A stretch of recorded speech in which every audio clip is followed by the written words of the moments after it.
Breaking news చూస్తున్నాం. DSC పరీక్ష వాయిదాపై CM Revanth Reddy స్పందించారు. విద్యార్థుల సమస్యలు వినడానికి ప్రభుత్వం సిద్ధంగా ఉందన్నారు. ఆందోళన చేస్తున్న వారు పొన్నం ప్రభాకర్ ను కలిసి సమస్యలు చెప్పాలని సూచించారు. గత ప్రభుత్వం మాదిరిగా కాకుండా తమ ప్రభుత్వం సమస్యలు వింటుందని అన్నారు సీఎం రేవంత్. అబ్దుల్లాపూర్ సభలో సీఎం రేవంత్ రెడ్డి ప్రసంగానికి అడ్డు తగిలిన వారిని రేవంత్ సమాధానమిచ్చారు.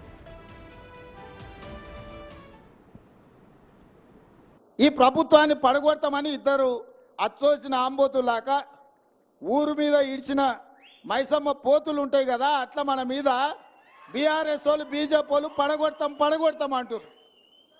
మీరు పడగొడతామని అంటే మేము నిలబెడతామని వాళ్ళు ముందుకు వచ్చారు. ఇవాళ ఓ పక్కన బీఆర్ఎస్ వాడు ఒక పక్కన బీజేపీ వాడు ఏడుంటుందా, 3 నెలలు కూడా ఉండదని ఒకడంటాడు, 6 నెలల్లో పోతుందని ఇంకోడు అంటాడు. వీళ్ళేమన్నారు, 3 నెలలు 6 నెలలు కాదు 10 ఏళ్ళు ఈ ప్రభుత్వం ఉంటుంది. 2004 నుంచి 2014 వరకు ఎట్లయితే జనరంజకమైన పాలన నాడు కాంగ్రెస్ పార్టీ అందించిందో, ఈ దేశానికి బలమైన నాయకత్వాన్ని అందించిన మన్మోహన్ సింగ్ మేధావి ఈ దేశాన్ని అభివృద్ధి పదం వైపు నడిపించిండో, అట్లా మళ్ళా కనీసం 10 ఏళ్ళు మళ్ళీ రాష్ట్రాన్ని అభివృద్ధి చేయడానికి ఉంటారు అని చెప్పి వాళ్ళందరూ అండగా నిలబడ్డారు. అందుకే మిత్రులారా, ఆనాడు పిసిసి అధ్యక్షుడిగా కానీ, అంతకంటే ముందు కార్యనిర్వాహక అధ్యక్షుడిగా కానీ, అంతకంటే ముందు ఎంపీగా కానీ, ఎమ్మెల్యేగా కానీ, ఎమ్మెల్సీగా కానీ, జెడ్పీటీసీగా కానీ దాదాపుగా ఈ 16-17 ఏళ్లలో నాకు పరిచయం ఉన్న వాళ్ళందరూ నేను కలుస్తూనే ఉన్నా. జెడ్పీటీసీ నుంచి నిన్న మా పిల్లలు కూడా పరీక్షలు కొందరు వాయిదేరు, కొందరు ముందు కోరు, కొందరు వెనుక కోరు అంటారు.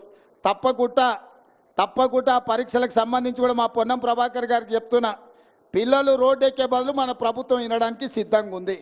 ఏందని ఉంటే పోయి మంత్రులను కలుగుని, మీ సాధక బాధకాలు ఉంటే ఇను చెప్పురి, తప్పకుండా ఇని మీ సమస్యల్ని పరిష్కరించే బాధ్యత మాది. ఇక ఈ అంశానికి సంబంధించి మరింత సమాచారం మా ప్రతినిధి సైదులు ఫోన్ లైన్లో అందిస్తారు. సైదులు చెప్పండి, డిఎస్సి పరీక్ష వాయిదాకు సంబంధించి సీఎం రేవంత్ రెడ్డి మంత్రి పొన్నం ప్రభాకర్ ని కలిసి సమస్యలు వివరించండి అని కూడా చెప్పారు. దీనికి సంబంధించి పూర్తి డీటెయిల్స్ ఏంటి? ఎస్ ప్రియా, చూసాం మనము డిఎస్సి వాయిదేయాలని చెప్పేసి పెద్ద ఎత్తున నిరుద్యోగులందరూ కూడా రోడ్లెక్కి నిరసన వ్యక్తం చేస్తున్న పరిస్థితి కనిపిస్తుంది. అయితే నిన్న మొన్న కూడా ఇటు దిల్సుఖ్ నగర్, అమీర్పేట అంటే ఏ కోచింగ్ సెంటర్ ఏరియాలు ఉంటాయో, ముఖ్యంగా ఆ కోచింగ్ సెంటర్ ఏరియా పరిధిలో ఉన్నటువంటి విద్యార్థులందరూ కూడా ఒక్కసారిగా రోడ్డెక్కుతున్నారు, నిరసన తెలుపుతున్నారు. అయితే నిన్న దిల్సుఖ్ నగర్ లో కూడా ఆ ఘటన చోటు చేసుకుంది. సో దానిపై ఈ రోజు రంగారెడ్డి జిల్లా అబ్దుల్లాపూర్ మెట్ పక్కన ఉన్నటువంటి లస్కర్గూడ గ్రామానికి సీఎం రేవంత్ రెడ్డి వచ్చారు. అయితే ఇక్కడ గీత కార్మికులకి సంబంధించి కాటమయ్య రక్షణ కవచముని, అంటే వాళ్ళు గతంలో తాటి చెట్లు ఎక్కుతూ జారిపడిన సందర్భాలు ఉన్నాయి కాబట్టి అటువంటి ఇబ్బంది తలెత్తకుండా ఈ రక్షణ కవచం భాగంగా వాళ్ళకి ఇచ్చేందుకు ఇక్కడికి రావడం జరిగింది. సో ఆ సమయం ఉద్దేశించి మాట్లాడుతున్న సమయంలో ఇటు విద్యార్థులు ఎవరైతే రోడ్డును ఎక్కుతున్నారో వాళ్ళకు సంబంధించి కూడా సీఎం రేవంత్ రెడ్డి స్పందించారు. ఖచ్చితంగా కాంగ్రెస్ పార్టీ ప్రజాప్రభుత్వం కాబట్టి సో ఎవరి సమస్యనైనా సరే వినేందుకు మేము సిద్ధంగా ఉన్నాము.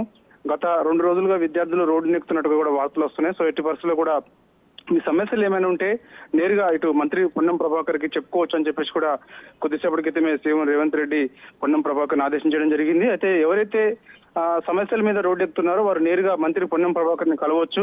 ఇప్పటికే ఎవరైతే విద్యార్థులు ఎక్కడైతే నిరసన కార్యక్రమాలు చేస్తున్నారో ఇప్పటికే కొంతమంది అధికారులు కూడా అక్కడికి వెళ్తున్నారు, వాళ్ళ సమస్యలను తెలుసుకునేందుకు ప్రయత్నం చేస్తున్నారు. సో అదంతా రిపోర్ట్ అంతటి కూడా ఈ రోజు రేపు 2 రోజుల పాటు కూడా పొన్నం ప్రభాకర్ నివేదిక తీసుకునే అవకాశం కనిపిస్తుంది విద్యార్థుల నుంచి. ఆ నివేదికను నేరుగా సీఎం రేవంత్ రెడ్డికి అప్పగించబోతున్నారు. తద్వారా ఏం చేయాలనేది కూడా ఒక నిర్ణయానికి వచ్చే అవకాశం అయితే కనిపిస్తుంది. ఏదేమైనా సరే ఇప్పుడు స్పష్టం అయితే ఒక హాట్ టాపిక్ గా మారింది కాబట్టి డిఎస్సి వాయిదేయాలని చెప్పేసి సో దానిపై కూడా సీఎం రేవంత్ రెడ్డి స్పందించారు. ఎందుకంటే విద్యార్థులు ఎవరైనా సరే మన రాష్ట్రానికి సంబంధించిన సమస్య ఏదైనా సరే సమస్య ఉంటే నేరుగా చెప్పుకోండి అని చెప్పేసి కూడా చెప్తున్న పరిస్థితి కనిపిస్తుంది. అదేవిధంగా సీఎం రేవంత్ రెడ్డి మాట్లాడుతుండగా స్టేజ్ ముందు కొంతమంది మిడ్ డే మీల్స్ కార్మికులు కూడా కొంత నిరసన తెలిపారు. వారిని కూడా సమస్య ఏదైనా ఉంటే నేరుగా చెప్పండి అని చెప్పేసి కూడా అదే స్టేజ్ పైన ఉన్నటువంటి మంత్రి పొన్నం ప్రభాకర్ ని అదేవిధంగా ఎమ్మెల్యే మల్రెడ్డి రంగారెడ్డిని ఆదేశించారు. గత ప్రభుత్వం లాగా ఎవరైతే నిరసన తెలుపుతారో వారిని బలవంతంగా పోలీసుల్ని ప్రయోగించి అరెస్టులు చేయడం లాంటిది ప్రస్తుతం ఉన్నటువంటి కాంగ్రెస్ ప్రభుత్వంలో